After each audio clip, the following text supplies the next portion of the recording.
Bonjour à tous et bienvenue dans ce nouvel épisode. Salut tout le monde. On espère que vous avez passé un bon week-end prolongé, parce que c'est le pont du 15 août ce week-end. On se retrouve ce lundi pour les actus de la semaine. Et première actu de la semaine, c'est plutôt un reminder.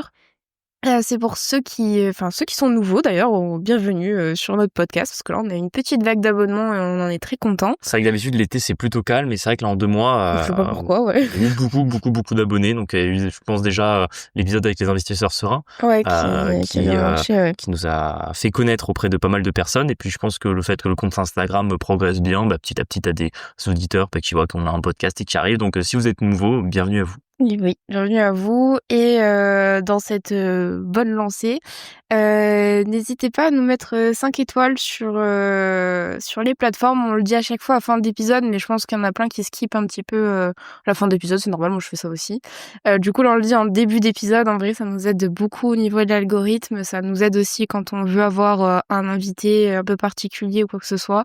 Ça aide un peu à faire du social proof comme on dit et à nous faire monter dans l'algorithme. Donc si ce n'est pas fait, n'hésitez pas à nous mettre 5 étoiles. Tout à fait. Surtout qu'en plus, ce que je trouve super avec le podcast, c'est qu'on a des gros taux de rétention. Tu vois, par rapport, là, je vois par rapport à sur YouTube, en général, sur une vidéo YouTube, tu vas avoir 20 à 30% de personnes qui vont cliquer sur la vidéo, qui vont aller au bout. Et nous, sur le podcast, ça peut, sur certains épisodes, monter à quasiment 70%.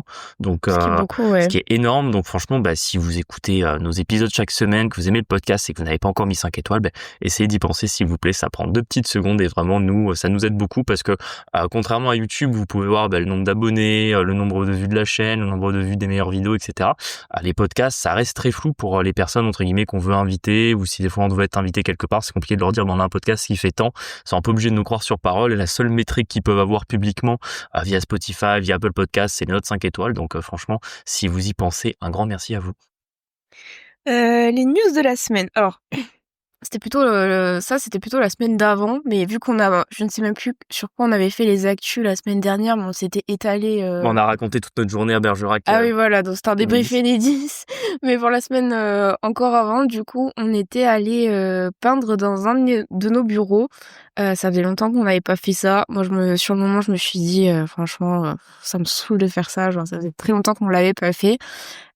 Pourquoi? C'est tout simplement parce que avec la chaleur, en fait, un des bureaux du fond, sur un de nos lots, en gros, a pris une couche de moisissure de l'espace. C'était mutant.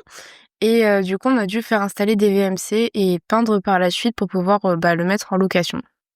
Donc ça, c'était un peu l'épisode pas cool de notre semaine. En plus, on a fait que le reporter, ce truc-là, parce que le temps que on traite les moisissures, qu'ils fassent les travaux, qu'on laisse sécher, etc.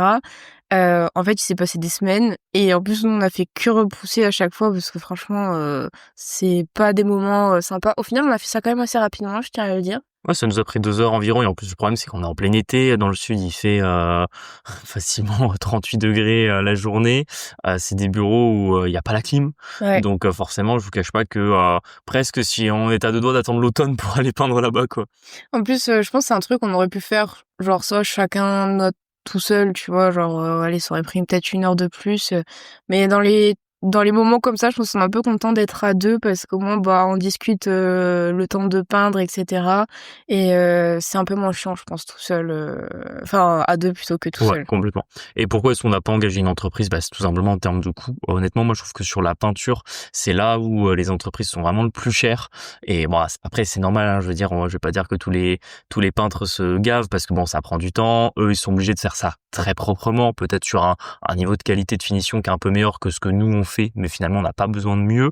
Et ils ont toutes les charges, etc. à payer aussi de leur côté. Mais c'est vrai que grosso modo, quand vous faites faire comme ça de la peinture, vous allez être à minimum à 20 € du mètre carré, en comptant le fait qu'il n'y a pas besoin de poncer, il n'y a pas d'enduit, c'était juste un coup de peinture. Et en fait, ça coûte vite quelques centaines d'euros, voire parfois 1 000 €, je pense, si on avait dû le faire par un peintre, le temps qu'il se déplace, qu'il renettoie le chantier, etc. Donc au final, on se dit, allez, c'est bon, on le fait nous-mêmes, ça prend 2 heures. Et comme c'est des bureaux, faut que ce soit fait proprement, mais je veux dire, c'est pas comme si on faisait une opération de marchand de biens avec une maison qui était particulièrement jolie, etc. Là, c'est pas qu'on s'en fout un peu, mais je veux dire, on peint suffisamment bien pour que le rendu soit OK. Pour des bureaux, le but, c'est que les murs redeviennent blancs suite au problème qu'on a eu sur la moisissure. C'est pour ça qu'on le fait nous-mêmes et qu'on se dit, bon, allez, dès qu'on a 2 heures, on s'y colle. Et c'est vrai qu'on n'a pas eu beaucoup de 2 heures les dernières semaines. Ouais, exactement. Alors du coup, c'était il y a quoi? Il y a 3 semaines maintenant? Non, c'était il y a 10 jours. Tu es sûr? Ouais, je suis sûr. Bon bref, il y a 10 jours, tu as eu une proposition de locaux commerciaux. Ah oui, non, c'est il y a 2 semaines qu'on me l'a Ah proposé, oui, c'est 10 jours OK. que j'étais visiter. On OK. parlait pas de la même chose. Il n'a pas suivi le plan. On te parlait on t'a proposé des locaux commerciaux à visiter parce que le prix était intéressant et le rendement aussi. Et on devait faire le débrief, sauf qu'entre-temps, on a rebouché une tranchée Enedis, donc on n'avait pas raconté la suite. Mais vas-y, raconte-nous un peu le débrief de cette visite. Moi, j'y suis pas allée, hein, il y a que Julien qui y est Ouais, il y allé. a que moi qui y suis allé. Alors bon, plusieurs points déjà, vous l'avez raconté déjà quand on nous avait proposé cet investissement-là. On m'a dit voilà, j'ai un des agents immobiliers avec qui on travaille qui m'a dit j'ai des bureaux à la vente. Il m'a donné les chiffres en termes de rentabilité déjà loués. On est C'est pas des à bureaux, hein, environ à 12%. c'est un local commercial? C'est 2 locaux commerciaux. Ah oui, OK.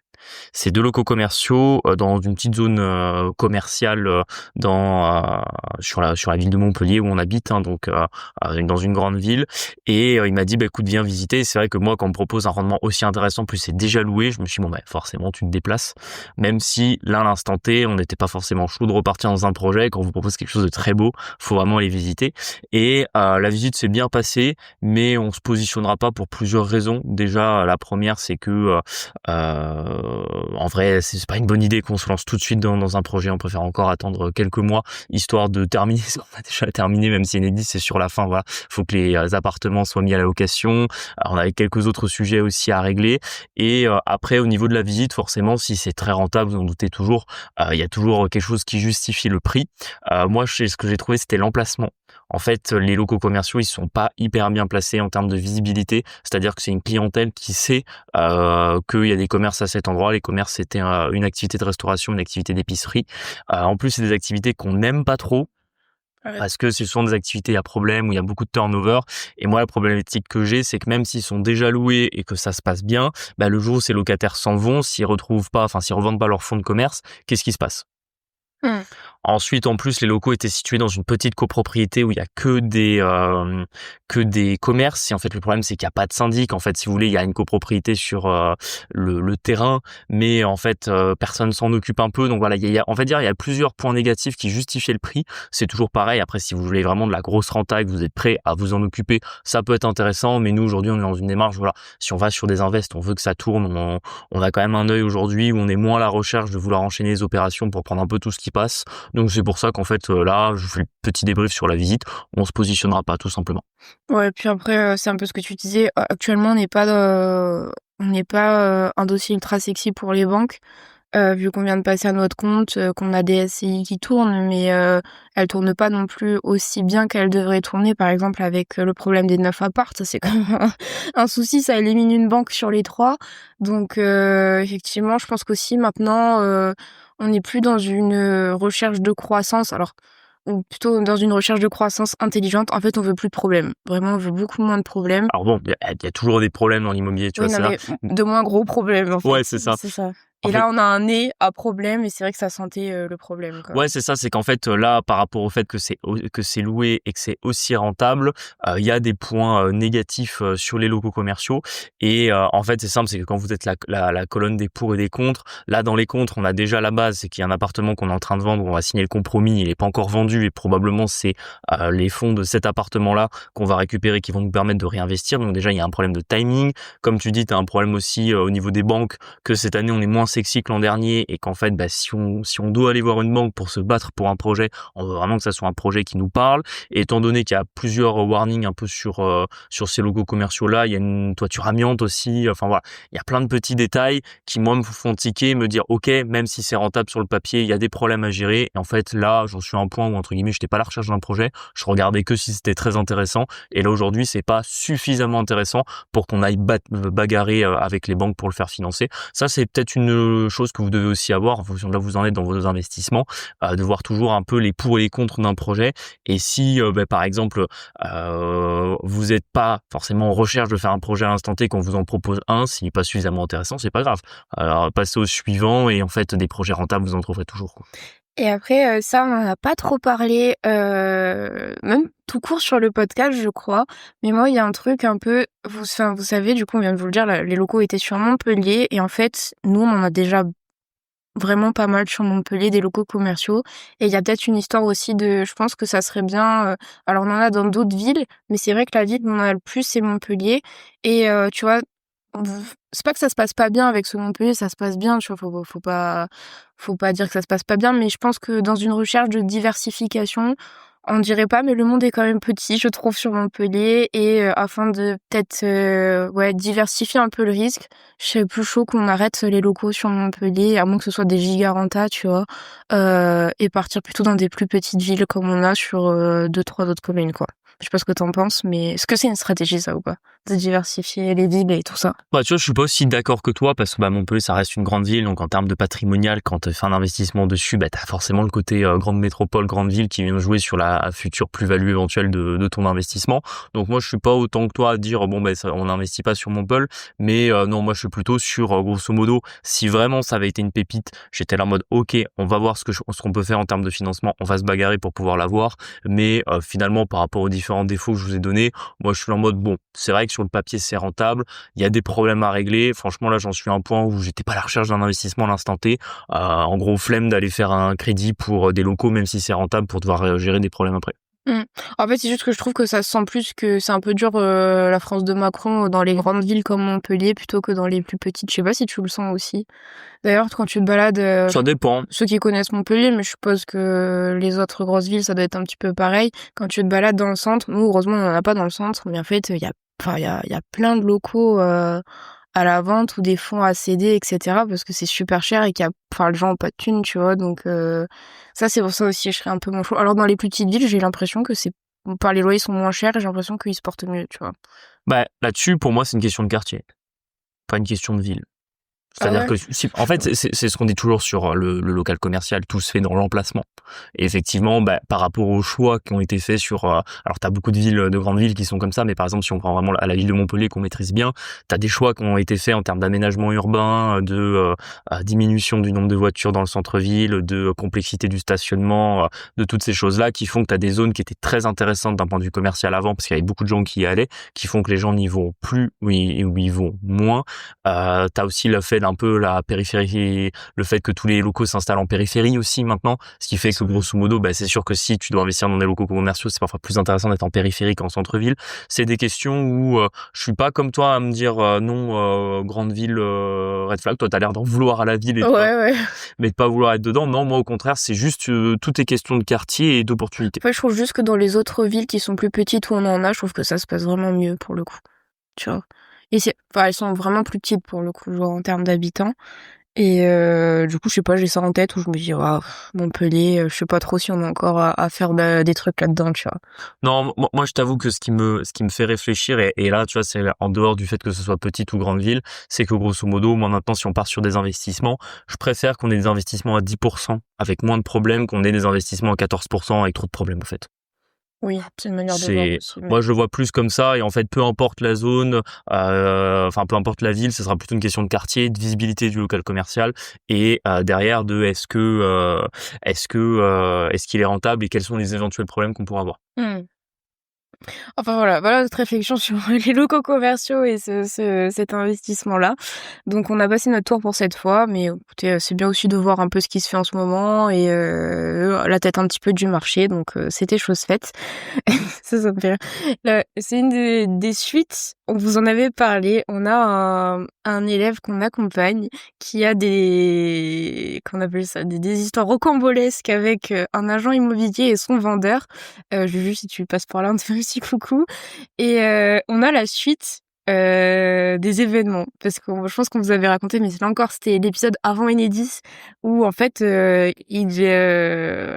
immobilier était à moitié zinzin, et là, ça s'est confirmé vu qu'il y a eu contact physique, quoi. Elle s'est déplacée à son travail, etc. C'est une histoire de zinzin. C'est une histoire de fou. Effectivement, franchement, j'ai jamais vu une histoire aussi complexe entre le vendeur, l'agent immobilier et l'acquéreur, vraiment avec toutes les OP que nous on a fait, plus toutes les OP qu'on fait, les investisseurs qu'on accompagne, les amis qu'on a, même les connaissances qu'on a dans l'investissement qui nous ont raconté des histoires, etc. Des fois, il y a des choses à dire et il y a des bonnes anecdotes sur les acquisitions dans l'immobilier, mais là vraiment un truc aussi tiré par les cheveux, je pense que j'ai jamais vu ça. Donc on vous avait raconté que l'agent immo était folle et le harcelait tous les jours parce qu'apparemment le vendeur pétait les plombs. Et ce qui s'est passé, c'est que le vendeur a souhaité rencontrer l'acquéreur directement. Donc il y a une rencontre à 3 entre le vendeur. C'est là où on se pose la question à quoi sert l'agent immobilier, parce que normalement complètement. c'est un intermédiaire. Hein, Exactement. Vous allez comprendre à quoi il sert à la fin et qu'est-ce qu'ils veulent en faire aujourd'hui. Et grosso modo, il y a une rencontre du coup à 3 entre le vendeur, l'agent immobilier et l'acquéreur. Et en fait, visiblement, c'est l'agent immobilier qui est extrêmement mauvaise. Donc vraiment apparemment elle fait en gros typiquement l'acquéreur il a eu besoin de papiers pour pouvoir aller voir la banque, des papiers que devait lui donner le vendeur, et le vendeur les a donnés à l'agent immo et l'agent immo les a ni transmis au notaire ni transmis à l'acquéreur, et en fait le vendeur tout le monde est en stand-by en fait à cause de l'agent immo. À cause de l'agent immo, il y a eu plein de quiproquos sur comprendre des choses. En gros l'acquéreur, on lui a dit que le vendeur voulait plus vendre alors que le vendeur si il est vendeur et qu'il pensait que l'acquéreur ne voulait plus acheter. Enfin bref, un quiproquo de malade parce qu'en fait l'agent immobilier est apparemment, je pense, sans doute dans le top 3 des plus mauvais agents immobiliers dont on a un jour entendu parler. Et du coup, suite à cette rencontre, du coup maintenant l'acquéreur il traite directement avec le vendeur. Donc effectivement, comme tu dis, à quoi sert l'agent immo aujourd'hui? Et du coup, le vendeur a tellement pété les plombs qu'il est en mode vas-y, je veux me débarrasser de l'agent immo sur l'opération. Et c'est là où du coup on peut partager un peu ce qu'on a dit à Julien là-dessus, c'est qu'en fait il faut pas mettre vos mains dedans. C'est-à-dire que vous restez, si des choses comme ça devaient vous arriver, ne prenez le parti ni de l'un ni de l'autre, et surtout ne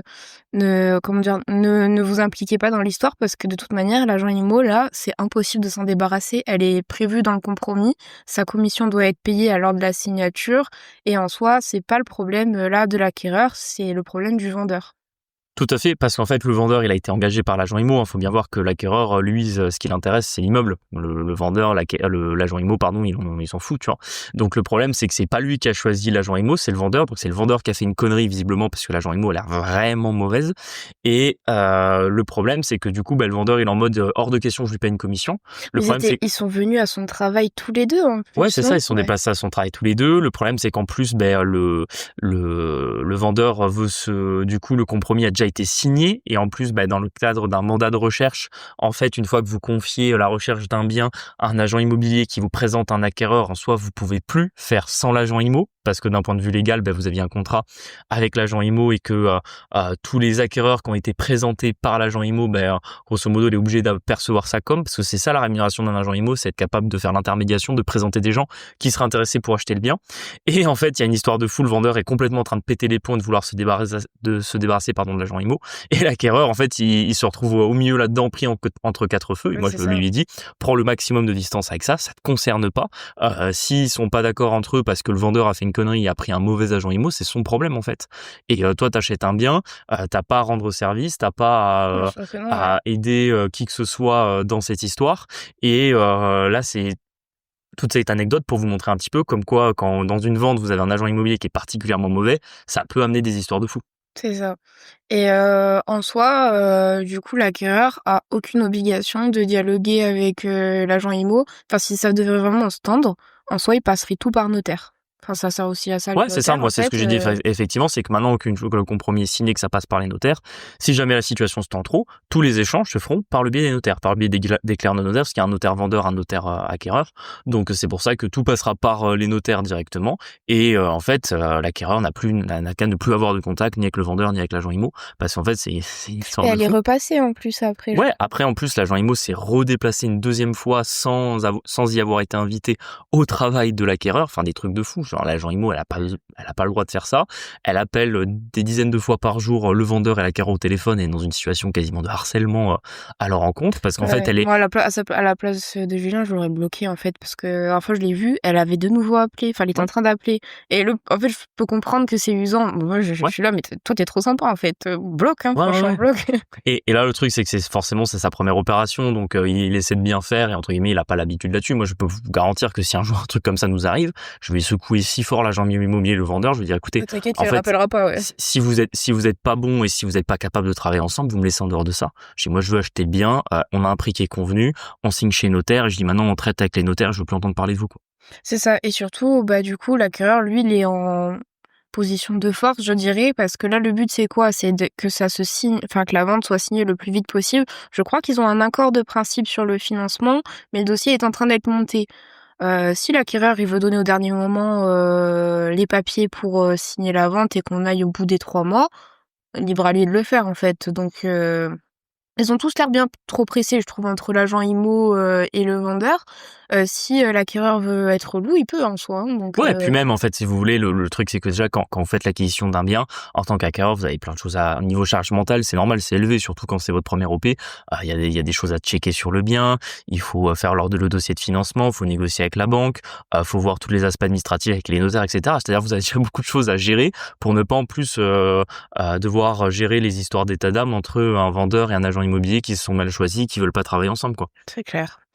Bon, toute notre force à Julien, de toute façon, il est suivi de près, mais c'est vrai que c'est aussi ce qu'on vous dit, quand ne commencez pas trop gros. En soi, l'OP est plutôt simple, elle est de la bonne taille pour un premier investissement, mais voilà, c'est typiquement le genre de choses qu'on ne prévoit pas. Parce qu'on peut pas s'imaginer que ça puisse se passer comme ça.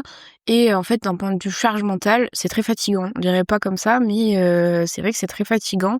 Et imaginez cumuler avec d'autres problèmes, de travaux, je sais pas moi, d'autres soucis un peu chiants sur votre OP, ça peut vite vous faire déborder et tout simplement vous dégoûter de l'investissement. Donc commencez petit, vous tâtonnerez des petits problèmes comme ça. Je suis sûre que sur le prochain, si ça lui arrive à nouveau, Julien il l'appréhendra pas du tout de la même manière que maintenant, ce qui est normal, c'est la première fois. Donc commencez petit.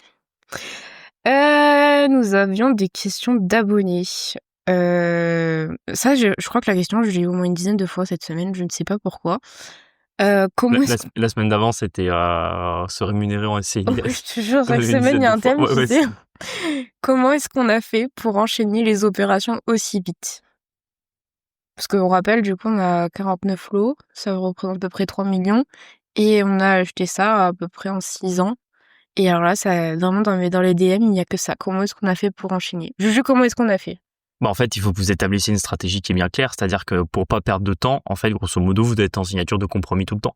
Donc, comment est-ce qu'on a fait pour faire autant d'OP? C'est que c'est simple, c'est que entre 2019 et 2025, on a été en permanence sous compromis de vente. C'est-à-dire que grosso modo, on faisait une opération, on trouvait un bien, on signait un compromis, on allait voir la banque et dès que l'opération était en train de se terminer, on était déjà dans la recherche du bien suivant. Des fois même, on avait commencé avant, on signait le compromis du bien suivant et comme ça, on enchaînait opération par opération. On faisait 2 à 3 OP par an, donc ça nécessitait aussi d'avoir plusieurs banques, plusieurs SCI pour pouvoir les faire financer, montrer aux banquiers que vous aviez des opérations qui se passaient bien, prendre des opérations pas trop complexes. Forcément, bon là on vous a parlé de l'opération de nos 9 appartements qui a pris énormément de temps, mais c'est une des dernières opérations qu'on a fait. Si on avait commencé par celle-là, ça nous aurait tiré une énorme balle dans le pied parce qu'en fait on aurait perdu quasiment 2 ans avant de pouvoir retourner voir les banques. Donc on s'était débrouillé pour faire des opérations, grosso modo on n'avait pas trop de travaux, on pouvait tout de suite mettre en location, voire des fois on achetait des biens qui étaient déjà loués.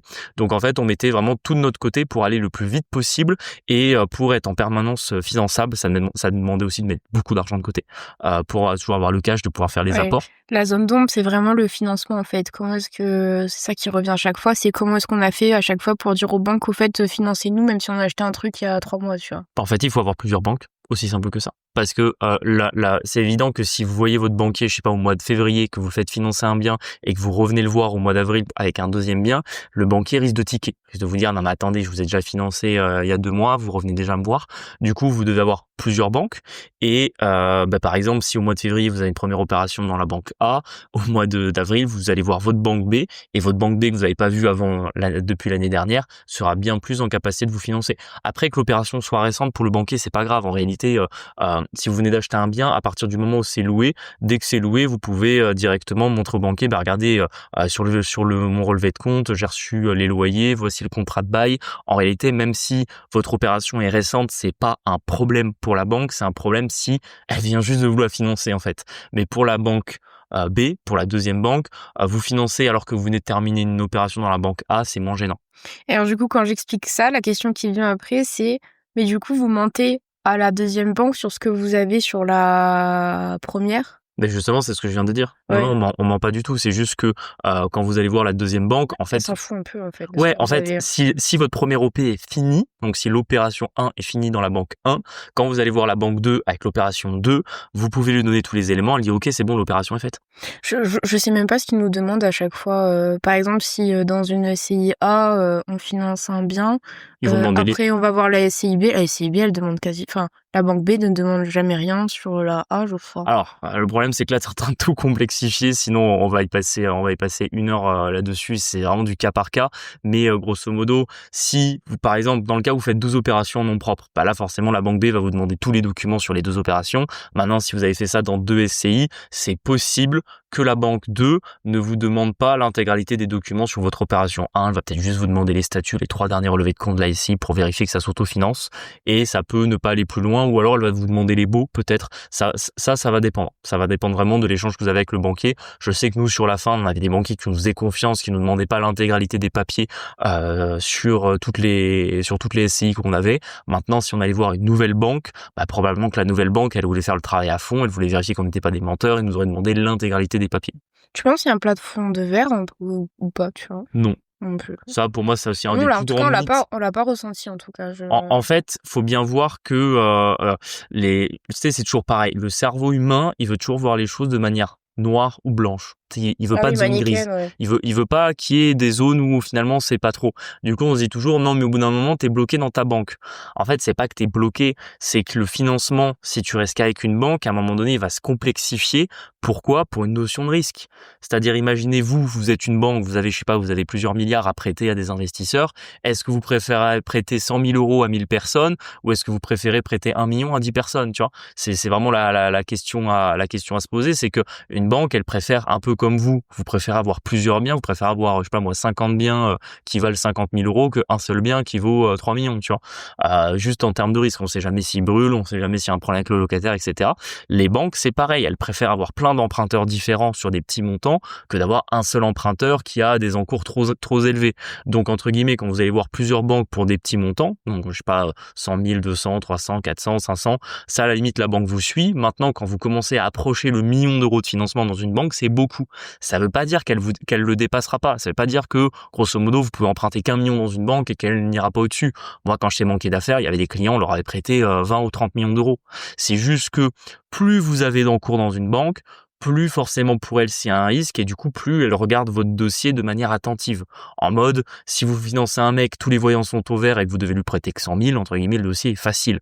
Maintenant, tous les voyants sont au vert, le mec vous devez lui prêter 100 000 mais il a déjà 3 millions dans votre banque, vous y regardez à 2 fois quand même. Mhm. Pas juste parce qu'il a déjà 3 millions. Ouais. C'est vraiment ça à comprendre. Il n'y a pas de plafond de verre, il n'y a pas de règle, il n'y a pas de montant précis à partir duquel la banque ne vous suit plus. C'est juste que c'est une notion de risque. Quand vous commencez à être gros, vous êtes plus risqué pour la banque parce que vous êtes plus gros. Et donc, c'est pas qu'elle vous suit plus, mais c'est qu'elle peut vous dire, bah écoutez, là c'est un petit peu trop pour nous, trop vite, par exemple. Ouais. Tu vois ce que je veux dire? En mode, si vous avez emprunté, je sais pas moi, si vous avez emprunté 1 million dans une banque en 1 an ou 1 million en 10 ans, c'est pas la même chose, tu vois. Si t'as emprunté 1 million en 10 ans, bah en fait, tes premiers crédits sont déjà quasiment remboursés. Si t'as emprunté 1 million en 1 an, bah entre guillemets, quand tu retournes la voir en année 2, bah t'as quasiment rien remboursé sur tes prêts, donc c'est plus risqué. Tu vois, c'est toujours une notion Ouais, je de, comprends, ouais. c'est juste une notion de risque. Et en fait, il faut vraiment que vous compreniez comment réagit une banque, vous mettre vraiment dans la peau de celle-ci pour comprendre pourquoi elle peut vous suivre ou pas sur un projet. Ok. Bon, on espère que c'est plus clair pour tout le monde. Deuxième question, comment choisir entre immobilier d'habitation et immobilier commercial? Haha. Ça aussi, c'est une question qui revient pas mal. C'est grosso modo, que vous soyez, je sais pas, sur votre première OP ou justement que vous en avez déjà fait une et que vous décidez de vous lancer sur la suivante. Comment choisir si on veut plutôt investir dans des appartements ou investir dans des locaux commerciaux? Moi, je pense qu'il y a plusieurs choses déjà à se dire. C'est déjà dans quelle zone vous êtes. Parce qu'il y a des zones qui vont plus facilement Ouais, se qui se prête prêter à à l'appartement ou au local commercial. Par exemple, si vous êtes dans une grande métropole, c'est plus facile de trouver de la rentabilité en locaux commerciaux qu'en appartement. À l'inverse, quand vous êtes dans des zones très rurales, c'est des fois plus facile de faire des bonnes OP en appartement parce que vous aurez potentiellement moins de vacances locatives que sur des locaux commerciaux. Après, il y a aussi votre appétence. Typiquement, si vous savez déjà faire de l'habitation, mais vous savez pas faire du commercial, faut peut-être mieux aller sur ce que vous savez. Maintenant, si à l'inverse, vous voulez justement vous diversifier, vous voulez apprendre, ça peut valoir le coup justement de faire après une opération en commercial, en deuxième OP ou en troisième OP pour justement vous dire, bon ben voilà, j'aurais vu plus de choses dans l'investissement IMO, ce qui me permettra d'être, entre guillemets, d'avoir un œil plus aguerri sur mes futures recherches pour pas passer à côté de biens rentables. Là, pour moi, c'est vraiment un peu les choix que vous allez faire. Je sais pas, toi, un peu comment tu vois la chose? Ouais, je pense que t'as raison, c'est avoir une appétence en particulier pour l'un ou pour l'autre. Forcément, après, t'as un peu un réflexe d'aller vers là où tu sais le mieux, tu vois. C'est normal, il faut se spécialiser de toute façon. Je sais que par exemple, il y en a, ils sont très friands de LCD, etc. Bah oui, si vous savez faire et vous savez correctement faire, vous savez le scaler, etc., bah faites de la LCD, hein.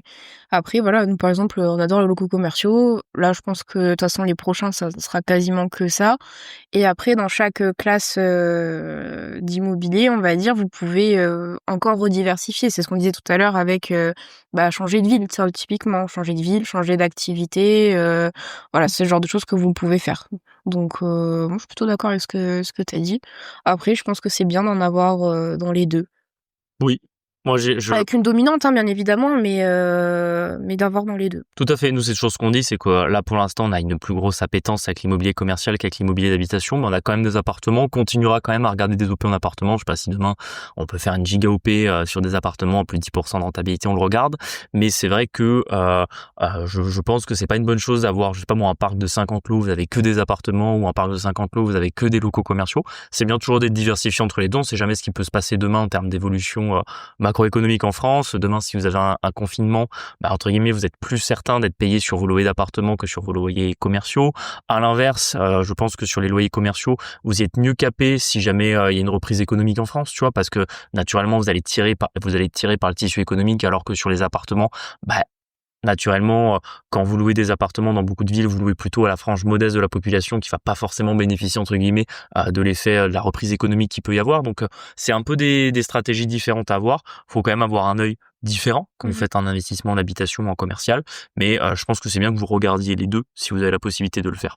Après, je pense aussi, nous, par exemple, on préfère le commercial parce qu'on a été un peu trigger par l'habitation. Ça se trouve, il y en a, à l'habitation, ça se passe super bien, et au contraire, c'est le commercial qui s'est mal passé, tu vois. Bon, après, c'est compliqué que ça se passe mal quand même dans le commercial. Ouais, tu vois, mais... c'est marrant, j'ai l'impression que toi, c'est le même truc que tu disais sur les locaux commerciaux tout à l'heure quand on parlait de zone. J'ai l'impression que tu ne réfléchis que en problème qu'on a eu au lieu de regarder ça plutôt de manière. Ouais, mais en fait, je suis pas d'accord avec toi, c'est pas le bon mindset qu'il faut avoir là-dessus. En fait, il faut regarder ça plutôt en mode neutre, tu vois, parce qu'en fait c'est totalement du hasard. Tu peux pas faire des moyennes, je veux dire, on n'a pas suffisamment de lots pour faire des moyennes là-dessus, et entre guillemets t'as peut-être des gens qui ont plus de problèmes sur des locaux commerciaux que sur des appartements, tu vois. Et je veux dire, nous, c'est pas totalement ce qui fait qu'on va plus sur le commercial aujourd'hui, c'est plus une logique de factuellement, c'est moins chiant à gérer. Ça, tu peux pas dire que c'est pas moins chiant à gérer. Ouais, mais c'est pas la même chose, parce que juste avant, tu disais que parce qu'entre guillemets, on avait eu plus de problèmes sur des appartements, c'est pas parce qu'on a eu forcément plus de problèmes, Ouais, c'est c'est juste un que peu plus chiant à gérer, moi, je trouve. Oui, c'est que par contre, ça prend plus de temps à gérer, ça c'est sûr.